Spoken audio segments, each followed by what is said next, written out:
Hello friends, मैं are के sir. मैं एक बार फिर से तहे दिल से आपका बहुत बहुत स्वागत करता हूं साथियों अपने इस यूट्यूब के प्लेटफॉर्म पे जिसका नाम है हिंदी प्रैक्टिस किंग। तो आइए दोस्तों, ज़्यादा देर ना करते हुए हम लोग बीपीएससी टीआरई 4.0 से related UP TGT PGT LT grade GIC प्रवक्ता सहायक आचार्य से रिलेटेड पूरे भारत में आने वाले हिंदी एग्जाम्स से रिलेटेड जो भी प्रश्नों की श्रृंखला हम लोग चला रहे हैं हिंदी साहित्य के अंतर्गत, उसमें भक्ति काल को हम लोग देख रहे हैं। तो उसको एक कदम आगे बढ़ाते हुए हम लोग सीधे भक्ति काल में ज्ञानाश्रय शाखा के अंतर्गत हम लोग कबीरदास से रिलेटेड जितने भी संत हैं उनके बारे में प्रश्नों को सॉल्व कर रहे हैं।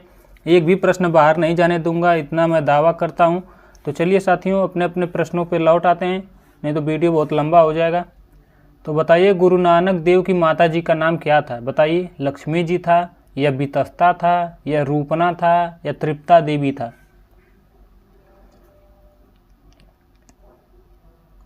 इसका सही जवाब हो जाएगा तृप्ता देवी। क्या नाम था? तृप्ता देवी। इनकी माता का नाम प्रश्न में आ भी चुका है एक बार एग्जाम में।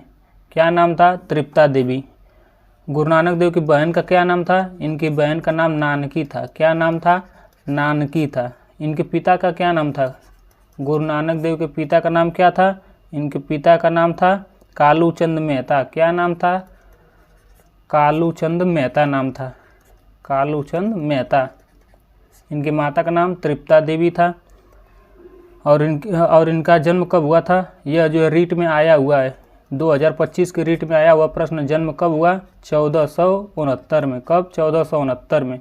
अगर पूरा एग्जैक्ट डेट पूछे तो 15 अप्रैल को। कब? 15 अप्रैल को। और कब? पूर्णिमा के दिन। पूर्णिमा के दिन। इतना डिटेल तो बहुत है। पूर्णिमा के दिन हुआ था। और आप ऐसे भी ट्रिक के माध्यम से याद रख सकते हैं कि गांधी जी का जन्म कब हुआ? 1869 में। यानी कि 69 सेम है, यहाँ 14 यहाँ 18, बस इतना ही अंतर है। यहाँ ये अभी गांधी जी हैं, यानी कि हमारे भारत के एक तरह गुरु ही हैं, और ये अभी क्या है? गुरु नानक देव भी क्या हैं? गुरु ही हैं। इस तरह से ट्रिक से आप लोग याद रख सकते हैं इनके जन्म को। बहुत मोस्ट इंपॉर्टेंट ये प्रश्न है, रीट में आया हुआ 2025 में। इनकी कुछ रचनाएँ हैं। इनकी रचनाएँ कौन कौन है थोड़ा सा हम लोग देख लेते हैं। एक तो है जपूजी। जपूजी में क्या है? इनके सार तत्व या फिर दर्शन के जितने भी तत्व हैं इनके इसी मौजूद किए हैं इन्होंने। दूसरी कौन है? आस दीवार। कौन है इनकी एक रचना? आस दीवार रचना है। तीसरी कौन है? सोहिला। क्या नाम है इनकी रचना का? सोहिला। और कौन सी इनकी रचना है? इसको इससे गोला पार लीजिए। इसका और कौन सी रचना है? रहीरास। क्या नाम है? रहीरास इनकी एक रचना है। एक है नसीहतनामा। क्या है? नसीहतनामा। चलिए अगले प्रश्नों की ओर बढ़ चलते हैं हम लोग। अगला प्रश्न है, जब मृत्यु भी नहीं लिखें क्या? चलिए मृत्यु को देख लेते हैं। मृत्यु कब हुई? मृत्यु यानी 1469 में जो जन्म हुआ, तो फिर 1539 में इनकी मृत्यु हुई। कब हुई? 1539 ईस्वी में। और कहाँ हुई? करतारपुर में। कहाँ? करतारपुर में। इनका जन्म कहाँ पे हुआ? जन्म कहाँ पे हुआ? इनका जन्म हुआ ननकाना। वर्तमान कहाँ? ननकाना साहिब, पंजाब। वर्तमान पाकिस्तान में है, पहले कहाँ? पंजाब में हुआ था। पहले कहाँ? ननकाना में। ननकाना इस समय है कहाँ? ननकाना यह जो है पाकिस्तान में है। और पहले अगर पूछा जाए अर्थात 1469 में तो भारत विभाजन नहीं हुआ था, तो उस समय कहाँ था? पंजाब में यह था। चलिए अगले प्रश्नों की ओर बढ़ चलते हम लोग। अगला प्रश्न है, हम तो भगति मुक्ति में आया, गुरु प्रसाद राम गुण गाया। यह पंक्ति किस ग्रंथ से ली गई है? बताइए, पद्मावत से ली गई हैं या रामचरितमानस से या कबीर की परिचयी से या बीजक से? तब तक आप लोग बताइए, पद्मावत किसकी रचना है? कबीर परिचयी किसकी रचना है? रामचरितमानस किसकी रचना है? बीजक किसकी रचना है? बताइए आप लोग। इसका सही जवाब है कबीर परिचयी से। कौन सा option C is the right answer? किसे पंक्ति ली गई है? कबीर परिचयी से। इसके रचनाकार कौन है? अनंत दास है। मैं ट्रिक बताया हूँ कि अनंत जो रहेगा भाई, जो अनंत ज्ञानी रहेगा वही कबीरदास के बारे में हर बात जान पाएगा। क्यों? क्योंकि भाई ज्ञानाश्रय ज्ञान के भंडार हैं। कौन? कबीरदास, यानी कि अनंत दास। पद्मावत किसकी है? मलिक मोहम्मद जायसी जी की रचना है। किनकी? मलिक मोहम्मद जायसी जी की। रामचरितमानस किसकी रचना है? तुलसीदास जी की है। किनकी है? तुलसीदास जी की है। बीजक किसकी रचना है? कबीर से रिलेटेड है। इस कबीर की रचना है। और इसको जो इनके इसमें क्या है? कबीर की वाणियों का संग्रह है। और कौन किया? इनके शिष्य धर्मदास ने इसका संग्रह किया।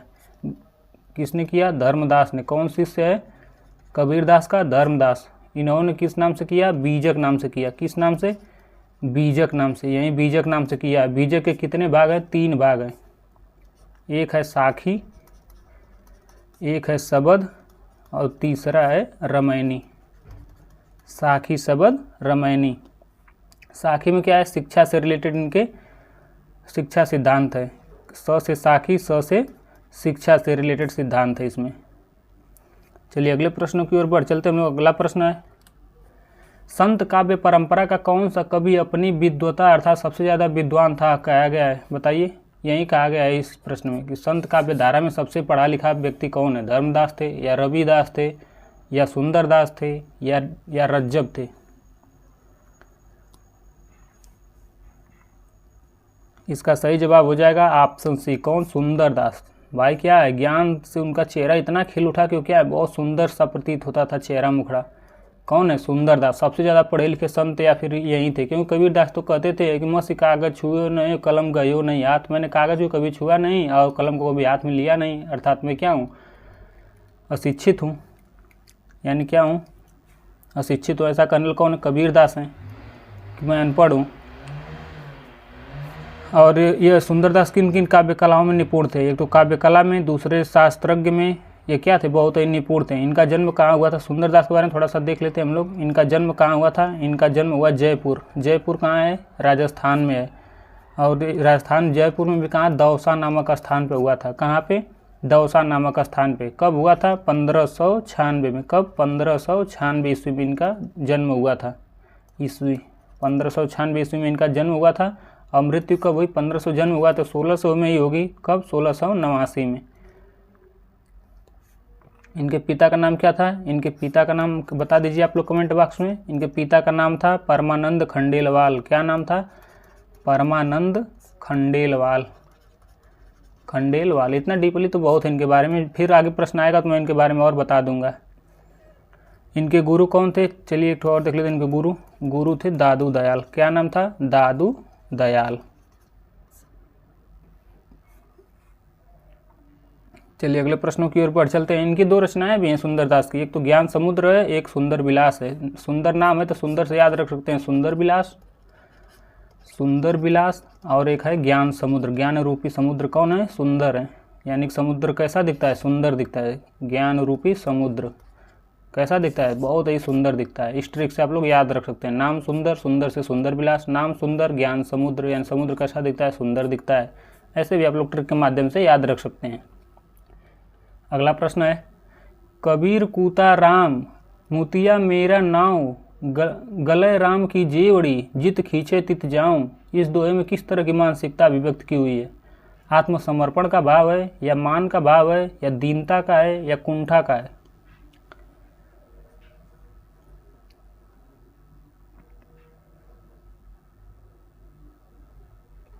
यहाँ पे देखिए लिखा है ना, जित खींचे तित जाऊं, यानी जिधर खींचे जिस भक्ति की ओर खींचा जा रहा हूँ।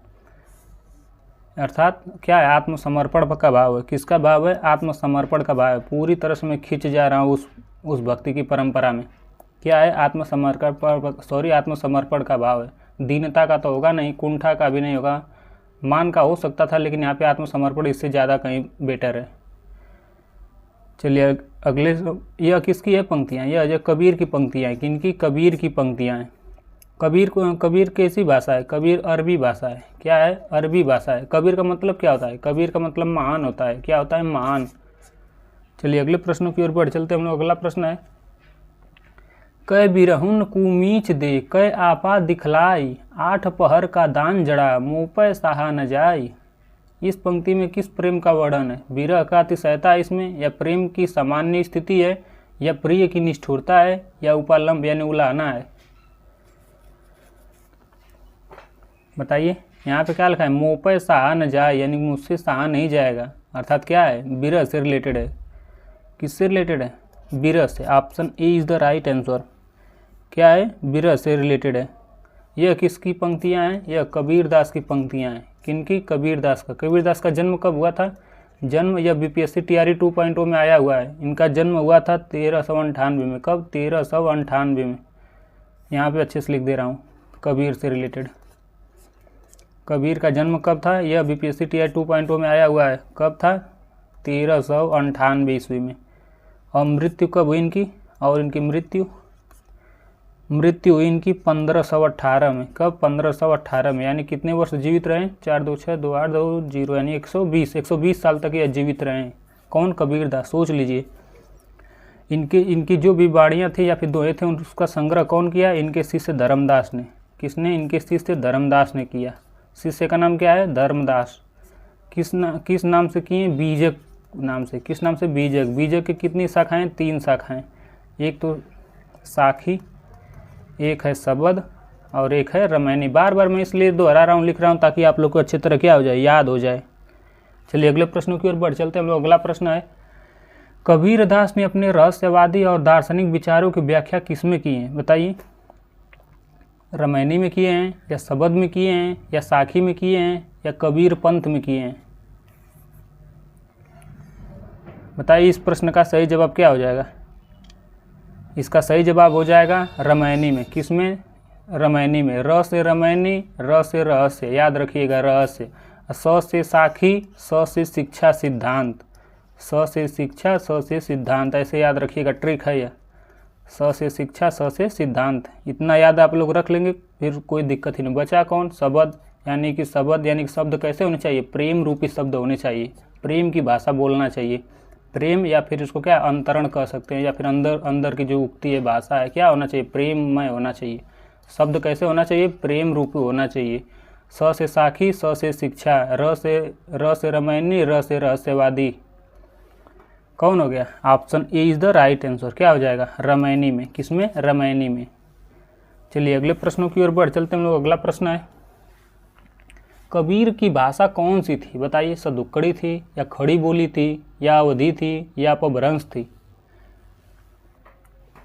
अपभ्रंश तो आप लोग जानते हैं कि अपभ्रंश किस भाषा के थे? आदिकाल से रिलेटेड अपभ्रंश, अवहट, पाली, प्राकृत, ये सब क्या है? अपभ्रंश से रिलेटेड। यानी आदिकाल से हम लोग क्या भक्ति काल पढ़ रहे हैं, तो ये तो बिल्कुल नहीं होगा। खड़ी बोली आधुनिक की है, यह भी नहीं होगा। अवधि में कौन है? अवधि में कौन रचित है? तुलसीदास ने रामचरित को किए हैं, मलिक मोहम्मद जायसी ने किए हैं पद्मावत को, तो यह भी नहीं होगा। कौन सा हो जाएगा? सदुक्कड़ी। यानी कि option A is the right answer. क्या हो जाएगा? Sadhukkadi is the right answer. Sadhukkadi कहा किसने है कि कबीर की भाषा सदुक्कड़ी है? ऐसा कहने वाले कौन है? आचार्य रामचंद्र शुक्ल हैं। कहने वाले ऐसा कौन है? आचार्य रामचंद्र शुक्ल हैं। इन्होंने ही ऐसा कहा है। और अच्छा, इनकी भाषा को पंचमेल खिचड़ी किसने कहा है? बताइए। पंचमेल खिचड़ी किसने कहा है इनकी भाषा को? खिचड़ी कैसी होनी चाहिए भाई? श्याम की खिचड़ी कैसी होगी? सुंदर होगी। कैसी होगी? सुंदर। अब कृष्ण भगवान बना रहे हैं, अर्थात श्याम बना रहे हैं, तो खिचड़ी कैसी होगी? सुंदर खिचड़ी होगी। इस तरह ट्रिक से आप लोग क्या करिए, याद रखिए। श्याम जी क्या है? 5 तत्वों को मिलाकर क्या खिचड़ी बनाए, और खिचड़ी कैसी बनी? बहुत सुंदर बनी। इस ट्रिक के माध्यम से आप लोग याद रख सकते हैं। खिचड़ी कैसी? सुंदर खिचड़ी। कैसी खिचड़ी? सुंदर खिचड़ी। अच्छा, इनकी भाषा को वाणी का डिक्टेटर किसने कहा है? बताइए। या फिर कबीरदास को वाणी का डिक्टेटर किसने कहा है? वाणी का डिक्टेटर बताइए किसने कहा है? डिक्टेटर मीन्स होता है वकील या वकालत करना, या फिर तानाशाह होता है। यानी कि वकील लोग क्या करते हैं, जब तक 1000 रुपये नहीं लेते हैं तब तक कोई काम नहीं करते हैं। यानी 1000 से हो गया हजारी प्रसाद द्विवेदी, यानी कि HPD। यह कथन किसका है? हजारी प्रसाद द्विवेदी का है। डिक्टेटर कौन है? वकील। वकील कितना लेते हैं? 1000 रुपये फीस लेते हैं, तभी काम कराते हैं कोई। इस तरह से क्या ट्रिक है, आप लोग ऐसे याद रख सकते हैं। सदुक्कड़ी किसने कहा? शुक्ल ने। खिचड़ी किसने कहा? सुंदर ने। और डिक्टेटर कौन है? हजारी प्रसाद द्विवेदी हैं। इस ट्रिक के माध्यम से आप लोग याद रख सकते हैं। देखिए कितने प्यारे प्यारे ट्रिक मैं बता रहा हूँ। पाहन पूजे यदि हरि मिले तो मैं पूजूं पहाड़। ऐसा करने वाले कौन है? बताइए।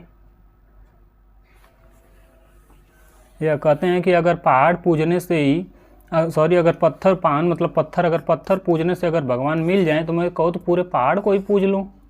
ऐसा करने वाले कौन है? रसखान है, या रहीम है, या मलूक दास हैं, या कबीर दास हैं?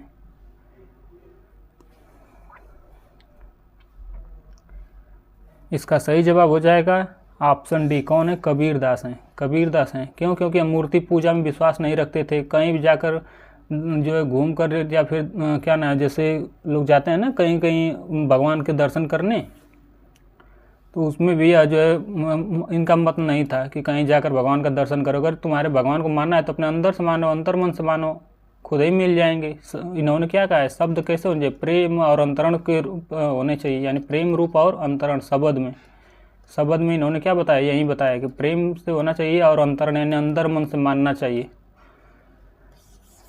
तो इस तरह क्या हो जाए, Kabir is the right answer. Bachchan Singh ने कबीरदास को क्या कहे हैं कि यह हिंदी भक्ति काव्य के प्रथम पुरस्कर्ता कवि हैं। कौन, बच्चन सिंह ऐसा कहे हैं, किनके बारे में, कबीरदास के बारे में। चलिए अगले प्रश्न की ओर बढ़ चलते हैं हम लोग। निम्नलिखित में से कौन निर्गुण भक्ति धारा का कवि नहीं है, बताइए। निर्गुण भक्ति धारा का कवि नहीं है। निर्गुण में कितने आते हैं, 2 धाराएं आती हैं। निर्गुण में कितनी धाराएं, 2 धाराएं। एक तो है सगुण, निर्गुण में एक तो है ज्ञानाश्रयी, क्या है, ज्ञानाश्रयी, और दूसरा है प्रेमाश्रयी। कौन है, प्रेमाश्रयी। इसको कहते हैं संत काव्य धारा, यानी संत लोग क्या करते हैं, ज्ञान देते हैं। इस तरह से आप लोग याद रख सकते हैं, महात्मा संत क्या करते हैं, ज्ञान देते हैं। और प्रेमाश्रयी होता है, इसमें क्या है, सूफी। इसको क्या कहते हैं, सूफी। इसको संत काव्य धारा, इसको सूफी काव्य धारा। ऐसा नाम किसने दिया, सूफी नाम दिए राम कुमार वर्मा ने। कौन, राम कुमार वर्मा ने। और प्रेमाश्रयी नाम किसने दिए, शुक्ल जी ने दिए। इसी तरह ज्ञानाश्रयी नाम शुक्ल जी ने दिए और संत काव्य धारा नाम दिए राम कुमार वर्मा ने। याद रखिएगा, बहुत इंपॉर्टेंट ये प्रश्न है। इस प्रश्न का सही जवाब क्या हो जाएगा, निर्गुण भक्ति धारा के कौन कवि नहीं है, यहाँ पे नहीं दिया है। कौन नहीं, नानक नहीं है, या मलिक मोहम्मद जायसी नहीं है, या मीरा नहीं है, या कबीर नहीं है, बताइए। यानी कि इन दोनों धाराओं के कवि नहीं है, पूछा गया है। इसका सही जवाब हो जाएगा ऑप्शन सी, मीराबाई। कौन, मीराबाई। यह क्या है, धर्मनिरपेक्ष है, अर्थात किसी को भी, ना ही ज्ञानाश्रय ना ही प्रेमाश्रय, किसी से रिलेटेड नहीं है। क्या है, धर्मनिरपेक्ष एक तरह से हैं। लेकिन इनकी ज़्यादा क्या है, कृष्ण जी के प्रति झुकाव है, इसलिए इनको सगुण काव्य धारा के अंतर्गत मान लिया जाता है। किसमें, सगुण, अर्थात सगुण में भी कौन, कृष्ण काव्य धारा के अंतर्गत इनको माना जाता है।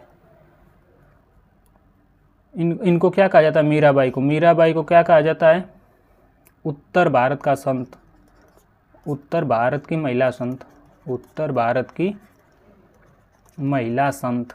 एक और है महिला संत, कौन है, एक सहजोबाई है। कौन, एक तो मीरा हो गई और एक कौन है, सहजोबाई। अच्छा, दक्षिण भारत की मीरा किसे कहा जाता है, कमेंट बॉक्स में आप लोग बताइए। दक्षिण भारत की मीरा किसे कहा जाता है, बताइए आप लोग कमेंट बॉक्स में। किसको कहा जाता है, आंडाल को। किसको, आंडाल को क्या कहा जाता है, दक्षिण भारत की मीरा कहा जाता है। चलिए अगले प्रश्नों की ओर बढ़ चलते हैं। अगला प्रश्न है, निम्नलिखित में से कौन सिख संप्रदाय से प्रवर्तक हैं, बताइए। कौन सिख संप्रदाय के प्रवर्तक हैं, गुरु अर्जुन देव, या गुरु अंगद जी, या गुरु नानक देव जी, या गुरु गोविंद सिंह जी।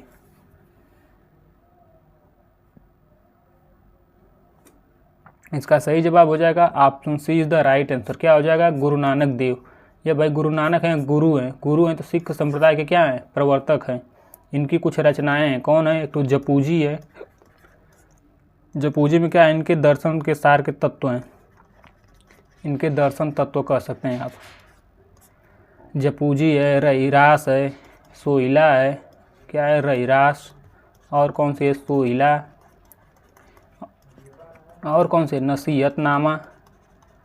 यह सब किनकी है, इनकी ही रचनाएं हैं। चलिए अगले प्रश्नों की ओर बढ़ चलते हैं। अगला प्रश्न है, निम्न में से मलूक दास की रचना इनमें से कौन सी है, बताइए। मृगावती है, या सुंदर विलास है, या बीजक है, या रतन खान है। मलूक दास कहाँ से रिलेटेड है, इनका जन्म प्रयाग में हुआ है। कहाँ, प्रयाग से रिलेटेड है।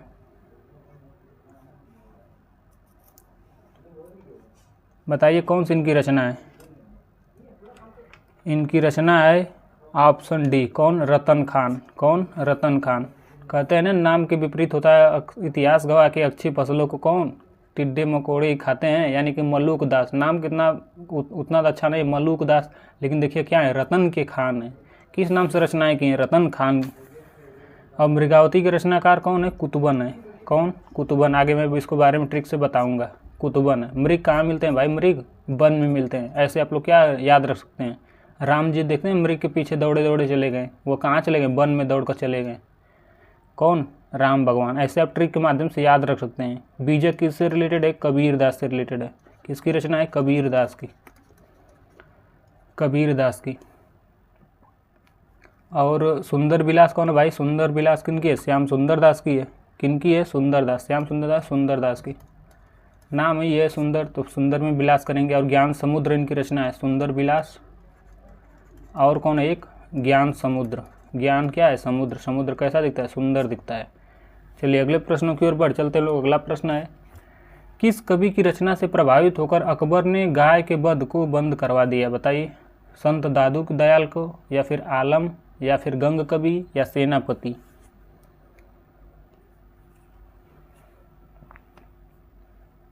इसका सही जवाब हो जाएगा option A is the right answer. किनकी? दादू दयाल। दादू दयाल से प्रभावित होकर अकबर ने क्या किया? गोवध बंद करवा दिया। अकबर आमेर के नरेश मान सिंह से क्या कहते कि दादू दयाल को फतेहपुर लाओ, और जब ये इन्होंने किससे कहा? आमेर के जो नरेश मान सिंह थे उनसे कहा। कौन? अकबर ने कहे कि उन दादू दयाल का नाम बहुत सुने थे कि उनको लाओ और उनका प्रवचन मैं सुनूंगा। तो उन्होंने बुलाएं, तब इन्होंने दादू दयाल को बुलाएं, तो फिर दादू दयाल ने क्या किया? प्रवचन सुनाया। किनको? अकबर को। कितने दिन तक? लगभग 40 दिन तक प्रवचन सुनाया। और इसी से प्रभावित हो गए। कौन? अकबर। प्रभावित होकर गाय की हत्या को क्या किए? बंद करवा दिए। इस तरह option A is the right answer हो जाएगा। चलिए अगले प्रश्नों की ओर बढ़ चलते हैं हम लोग। चलती चाकी देख के दिया कबीरा रोए, दो पाटन के बीच में साबुत बचा न कोय। यहाँ पर वो वाली चक्की नहीं है जो गेहूँ पीसती है, वो वाली नहीं है कि दो चक्की या दो पाटन के बीच में गेहूँ पीस गया और इसको देखकर कबीरदास रो दिए। ऐसा नहीं है। यानी कि ये पंक्ति किनकी है? या तो कन्फर्म है कि कबीरदास की है। किनकी है? कबीर की है। लेकिन इनका कहना है कि जिस तरह इनका कहना है कि जिस तरह क्या ना मृत्यु आत्मा सॉरी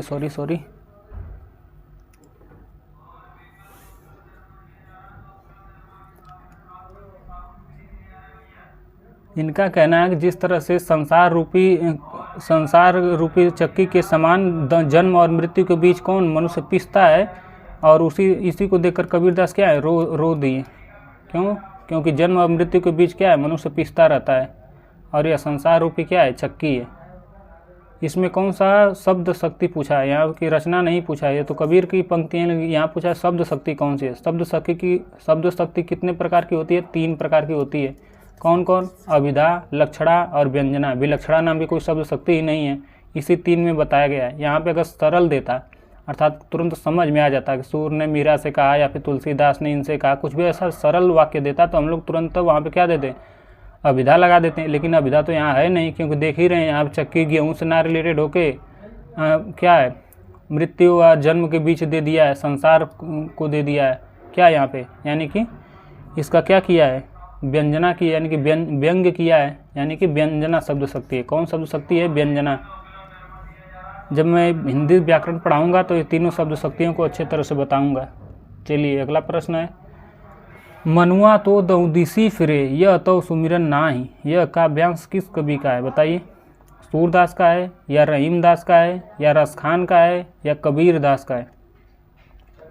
मनुआ तो दौदिसी फिरे यह तो सुमिरन नाही, यह पंक्ति किनकी है? कबीरदास की है। किनकी? Kabirdas. Option D is the right answer. किनकी है पंक्ति? कबीरदास की है। कबीरदास क्या हैं? भक्ति काल के निर्गुण शाखा के क्या हैं? प्रमुख कवि हैं या प्रवर्तक हैं। और कबीर की वाणियों का संग्रह कौन किया? धर्मदास ने। किस नाम से किया? बीजक नाम से। बीजक के कितने भाग हैं? 3 भाग हैं। सूरदास की कौन कौन रचनाएं हैं? सूरदास की, या यूपीपी में प्रश्न आया एक तो, कौन? सूर सागर। कौन?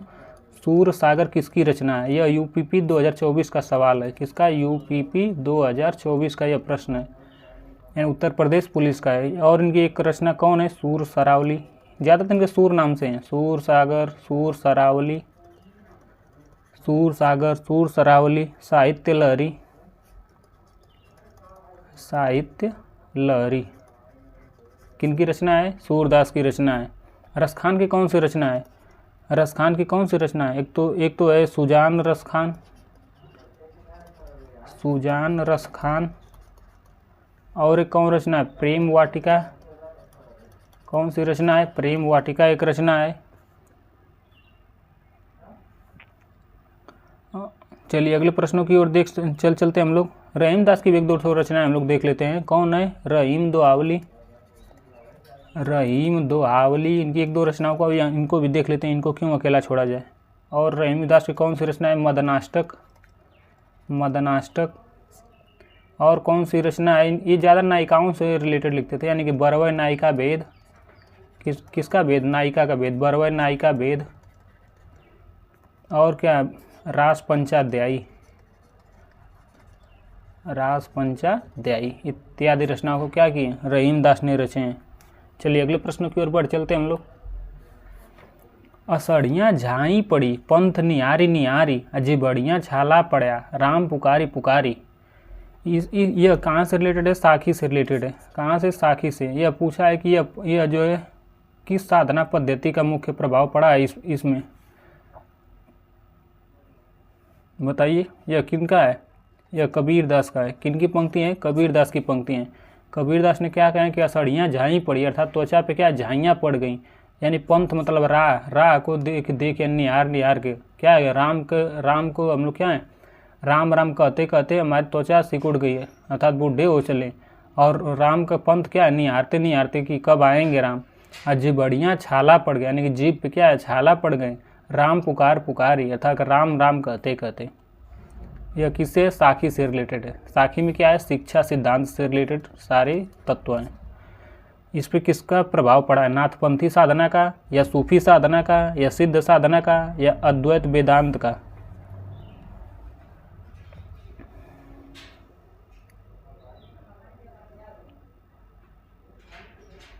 इसका सही जवाब हो जाएगा सूफी साधना। Option B is the right answer. जिस तरह सूफियों में क्या है? प्रेम को पीर कहा जाता है, उसी तरह जीवात्मा भी उस पीर के लिए क्या है? तड़पता रहता है। ऐसा कहने वाले कौन है? कबीरदास है, यानी सूफी साधना से रिलेटेड है। दुल्हन गावो मंगल चार पद के प्रेम का कौन सा रूप है? बताइए। दुल्हन गावो मंगल चार, घर आयो राजा राम भरतार। साहचर्यजन्य प्रेम है, या सहज प्रेम है, या विषम प्रेम है, या दाम्पत्य प्रेम है? यहाँ पे आप लोग दिख ही रहा है दुल्हन है, दुल्ही दुल्हा की बात आ गई तो क्या हो जाएगा? दाम्पत्य से रिलेटेड हो जाएगा, शादी से रिलेटेड। कौन? दाम्पत्य से। ऐसे ट्रिक से आप लोग याद रख सकते हैं। दुल्हन गावो मंगल चार किससे रिलेटेड है? दाम्पत्य प्रेम से रिलेटेड है। बच्चन सिंह ने क्या लिखा है कि हिंदी भक्त काव्य का प्रथम क्रांतिकारी पुरस्कर्ता कौन है, अर्थात कवि कौन है? कबीरदास हैं। कौन है? कबीरदास हैं। इनके कबीरदास के गुरु कौन थे? कबीरदास के गुरु कौन थे? कबीर के गुरु इनके कितने हैं? दो गुरु हैं। एक तो रामानंद है, हिंदू लोग क्या है? रामानंद मानते हैं। कौन? हिंदू लोग। और मुस्लिम लोग क्या मानते हैं? इनके एक और गुरु हैं। कौन? शेख तकी। कौन है? शेख तकी। यह कौन मानते हैं? मुस्लिम। कौन? मुस्लिम लोग किनको मानते हैं? शेख तकी को मानते हैं। और शेख तकी के कहने पर कबीरदास को डुबो दिया गया था। किसमें? पानी में। कौन डुबोया था? सिकंदर लोदी। कौन? सिकंदर लोदी। इनको जंजीर में बांधकर पानी में फेंक दिया था। मृत्यु नहीं हुई, लेकिन ऐसे ही। सिकंदर लोदी अर्थात कबीरदास किनके समकक्ष है, यानी समकालीन है। सिकंदर लोदी के समकालीन है। चलिए अगले प्रश्नों की ओर बढ़ चलते हैं हम। एक अचंबा देखा रे भाई, ठाड़ा सिंह चरावे गाई। अर्थात एक अचंबा हमने देखा कि क्या है? शेर क्या है? गाय को चरा रहा है खड़ा होकर। पहले पूत पीछे बही माँ, यानी कि पहले लड़का है, पीछे उसकी माँ जा रही है। चेला के गुरु लागे पाई, अर्थात चेला के पैर कौन छू रहे हैं? यहाँ गुरु छू रहे हैं। जल की मछली तरुअर ब्याई, यानी कि जल की जो मछली वह बाहर आकर जो है क्या है? बच्चा दी। और पकड़ी बिलाई मुर्गा खाई, यानी कि बिलार को पकाकर कौन खा रहा है? मुर्गा खा रहा है। बैल डारी गुंग घरियाई, कुत्ता को ले गई बिलाई। बताइए, कुत्ता को बिलार ले जा सकती है? अर्थात कुत्ता को क्या है? बिल्ली निकल गई। ऐसा क्या है? ये तो उलटबासी है, उल्टा है, सीधी सी बात है। क्या है? उलटबासी है। और इसको गा कर भी हम लोग देख सकते हैं कि एक अचंबा देखा रे बाई, ठाड़े सिंह चरावे गाई, पहले पूत पीछे भई माई, चेला के गुरु लागे पाई। यह सब क्या है? पहले तो उलटबासी भी है, और क्या गीयता अर्थात गा के भी सुना दिया हूँ। और यहाँ पे क्या है? कहे कबीर पद को बूझे, तीको तीन त्रिभुवन सूझे। त्रिभुवन को मतलब भाई इसमें साधना पद्धति भी है, ऐसा साधना की बात भी की गई है। तो क्या है इसमें पूछा है? कौन सा नहीं है? असंगत पूछा है। कौन इसमें नहीं है? कौन नहीं है? भक्ति की चरम दशा इसमें दिखाई नहीं दे रही है। क्या नहीं दिखाई दे रही है? ऑप्शन बी, यानी कि इसका क्या नहीं यहाँ पे दिया है। कौन असंगत है, यानी कौन नहीं है? यही एक नहीं है, बाकी तो सब है। उलटवासी इसको कहते हैं जो उल्टी बात या उक्षण कहता है। चलिए अगले प्रश्नों की ओर बढ़ चलते हैं हम लोग। अगला प्रश्न है, ढाई आखर प्रेम का पढ़े सो पंडित होय, यह पंक्ति किस कवि की है? बताइए, कुतुबन की है, ईश्वरदास की है, कबीरदास की है या मलिक मोहम्मद जायसी की है? इसमें कबीर क्या कहते हैं कि पुस्तकें पढ़कर ज्ञान हासिल किया जा सकता है, परंतु सिर्फ पुस्तकें पढ़कर ईश्वर को साक्षात्कार नहीं किया जा सकता है। अगर ढाई अक्षर का एक शब्द प्रेम है, अगर उसको पढ़ लिया जाए तो अर्थात परमात्मा से जिन्हें प्रेम हो गया है उनके दर्शन पा लिया जाए तो वही वास्तव में क्या है? पंडित है, यानी विद्वान है। ऐसा कहने वाले कौन है? कबीरदास हैं। कौन? कबीरदास। कुतुबन क्या कहते हैं? कुतुबन कहते हैं कि विधि कर चरित न जाने आनु, जो सिरजा सो जाई नियान। ऐसा कहने वाले कौन है? कुतुबन है। मलिक मोहम्मद जायसी जी भी कम नहीं है, यह भी व्यंग करते हैं कि जे ही के बोल बिरह के दाया, कहू के ही भूख कहाँ ते छाया। ऐसा कहने वाले कौन है? मलिक मोहम्मद जायसी जी हैं। नानक जी का जन्म कहाँ हुआ है? बताइए, मैं स्टार्टिंग में ही बताया हूँ। लुधियाना में हुआ या पटना में हुआ या तलवंडी में हुआ या अमृतसर में हुआ?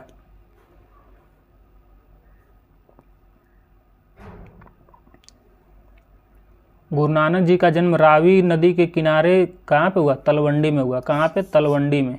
कहाँ? यह किस नदी किनारे है? रावी नदी किनारे। रावी नदी के किनारे तलवंडी में हुआ। और कब हुआ? कार्तिक पूर्णिमा के दिन। कब? 15 अप्रैल 1469 को हुआ। और किस, यह इनका जो कुल कौन सा है? खत्री कुल से रिलेटेड है। चलिए अगले प्रश्नों की ओर बढ़ चलते हैं लोग। अगला प्रश्न है, इनका जन्म कब हुआ? लिख दे रहा हूँ यहाँ। इनका जन्म कब हुआ? 15 अप्रैल। क्यों? क्योंकि रीट में आया हुआ प्रश्न 2025 में, इसलिए इसको जानना बहुत ज़रूरी है। 1469, इसको याद रख सकते हैं। गांधी जी का कब हुआ? 1869। अर्थात 19 के क्या है? ये भी गुरु हैं, भारत के ये भी गुरु हैं। इस तरह से आप लोग क्या ट्रिक के माध्यम से याद रख सकते हैं। वर्तमान कहाँ है? ये तलवंडी, जब ये तो भारत विभाजन से पहले है, बाद में कहाँ है? ननकाना कहाँ है? पाकिस्तान में। चलिए अगले प्रश्नों की ओर बढ़ चलते हैं हम लोग। बिठोवा खेचर का भक्ति किससे माना जाता है? रहीम या सूरदास या मीराबाई या नामदेव? बताइए, बिठोवा खेचर का भक्त किसे माना जाता है? कौन ऐसे भक्त हैं जो बिठोवा खेचर को अपना गुरु मानते हैं? रहीमदास हैं या सूरदास हैं या मीराबाई हैं या नानक देव हैं? क्या? नामदेव हैं। नानक नहीं, नामदेव। इसका सही जवाब हो जाएगा नामदेव। नामदेव कहाँ से रिलेटेड है? महाराष्ट्र से रिलेटेड है। कहाँ से रिलेटेड है? महाराष्ट्र से। इन्होंने क्या किया था? बरकारी संप्रदाय की स्थापना किए थे। किसने? बरकारी संप्रदाय। बरकारी संप्रदाय की स्थापना किसने किया था? इन्होंने ही किए थे। अब मीराबाई के गुरु कौन थे? मीराबाई के गुरु थे रैदास। कौन है मीराबाई के गुरु? रैदास है। सूरदास क्या किए थे? रैदास को अपना गुरु माने और सूरदास गऊ घाट पर वल्लभाचार्य से क्या किए थे? दीक्षा लिए थे।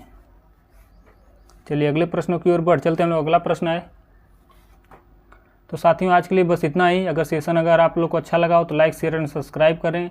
आज के लिए बस इतना ही साथियों। कल मैं फिर नए जोश, उमंग और उत्साह के साथ आऊँगा और एक नए वीडियो के साथ। आज के लिए बस इतना ही। धन्यवाद साथियों।